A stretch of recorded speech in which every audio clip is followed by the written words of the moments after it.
केवल बेटे का ही धर्म नहीं होता कि तुम अपनी माँ की सेवा करो, माँ बाप का भी धर्म होता है कि आप अपने बेटों के साथ अन्याय ना करें। भरत जी के साथ इनकी माँ ने अन्याय किया है। अरे एक बार बेटे से पूछ तो लिया होता कि बेटा तू राजा बनेगा। इसलिए हर जगह बेटा गलत होता है ऐसा नहीं, बहुत जगह माता और पिता भी गलत होते हैं। कई बार माँ बाप की गलती के कारण बच्चों को बहुत सारा दुख उठाना पड़ता है। माँ बाप की गलती के कारण बच्चों को बदनामी का सामना करना पड़ता है। इसलिए माँ बाप का भी धर्म है कि वे अपने बच्चों के साथ सदा न्याय करें। आज समाज में कुछ माँ बाप ऐसे मिल जाएंगे आपको जो एक बेटे से प्यार ज्यादा करते हैं, एक बेटे से प्यार बिल्कुल नहीं करते। एक बहू से प्यार ज्यादा करते हैं, एक बहू से प्यार बिल्कुल नहीं करते। ऐसे माँ बाप को मैं कहूंगा या तो एक ही बेटा पैदा करते और 2-4 बेटा जब पैदा कर लिया है तो प्यार बराबर करो, सेवा सबकी स्वीकार करो। एक में मन लगाना, एक को ज्यादा महत्व देकर दूसरे को इग्नोर करना, दूसरे को नजरअंदाज करना, दूसरे की तरफ देखना नहीं, दूसरे से बात ना करना, दूसरे बच्चे का अपमान करना, उसकी गलती ना होने पर भी, ये माँ बाप का अत्याचार ही तो है औलादों पर। जो माता पिता अपने बच्चों के साथ भेदभाव करते हैं वह माता पिता घोर नरक जाते हैं। आपका बेटा गलत है, आपका अपमान करे, आपको गालियां दे, आपके साथ दुर्व्यवहार करे तो समझ में आता है कि आपने उसे छोड़ दिया, अपने मन से उसका त्याग कर दिया। पर आपका बेटा अच्छा है, सीधा है, फिर भी आप अच्छे सच्चे बेटे को इग्नोर करें तो आप गलत। इसलिए धर्म सिर्फ बच्चों का नहीं, माँ बाप का भी धर्म होता है। इसलिए माँ बाप अपने बच्चों, कई बार माँ बाप ऐसे होते हैं एक ही बेटे को सारी जमीन जायदाद दे देते हैं, दूसरे को जरा सा देते हैं या कुछ भी नहीं देते।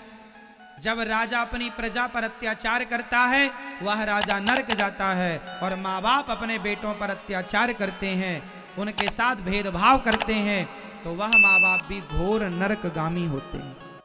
यदि तुम्हारा बेटा शराबी है, तुम्हारा बेटा गलत रास्ते पर है तो बात समझ में आती है कि वो धन का दुरुपयोग करेगा, इसलिए आपने उसे नहीं दिया।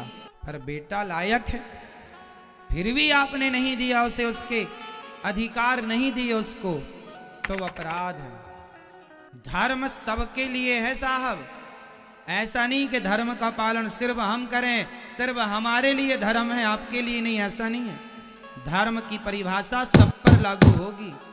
हम अपने धर्म का पालन करें, पति का धर्म है तो पत्नी का भी धर्म है, बेटे का धर्म है तो बाप का भी धर्म है, सास का धर्म है तो बहू का भी धर्म है। कि हर स्थिति परिस्थिति पर धर्म की परिभाषाएं बदल जाती हैं। कैसे? जैसे माँ बाप की सेवा करना बेटे का धर्म है, पर भरत जी आज अपनी माँ को गालियां दे रहे हैं, यह भी एक धर्म है। यदि बेटा भरत माँ की बात मानकर राजा बन जाते तो भरत अधर्मी कहलाते। फिर भरत का नाम जितना सम्मान से आज लिया जाता है, यदि भरत माँ की बात मानकर राजा बन जाते तो आज समाज में भरत जी का इतना सम्मान ना होता। तो जिस माँ की सेवा करना धर्म है, यदि कैकेयी जैसी माँ है तो उन माँओं को भरत जी गाली दे रहे हैं, तेरे मुंह में कीड़े क्यों ना पड़ गए, तो यह गाली भी धर्ममय। वो समय काल परिस्थिति के अनुसार धर्म की गणना की जाएगी कि वो सिचुएशन, वो परिस्थिति क्या थी, आपने ये बात किस स्थिति पर कही। सत्य बोलना धर्म भी है, पर सत्य बोलना अधर्म हो जाता। कि किसी गाय की हत्या हो रही हो और आपने कह दिया कि गाय कसाई से छूटकर गाय इस तरफ गई है, और आपने गाय का सही परिचय दे दिया, पता कि इस तरफ गाय गई है, वो कसाई गाय को पकड़ के मार डालेगा, आपने गाय का सही पता बता दिया, तो सत्य बोलना पाप हो गया, क्योंकि आपके सत्य बोलने से गाय की हत्या हो गई।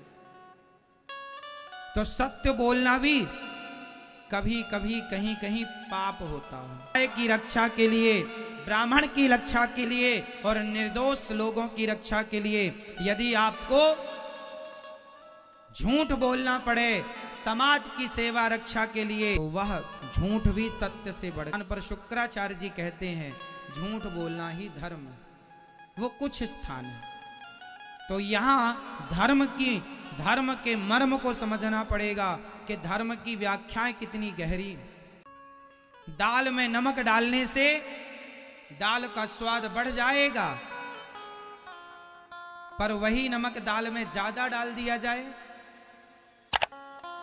तो स्वाद बिगाड़ देगा। तो मात्रा होनी चाहिए कि कितनी मात्रा में डाला जाए,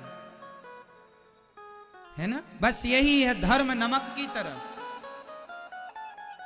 यदि सही जगह पर सही प्रकार के धर्म का पालन किया गया तो वह धर्म आपकी जय जयकार करेगा।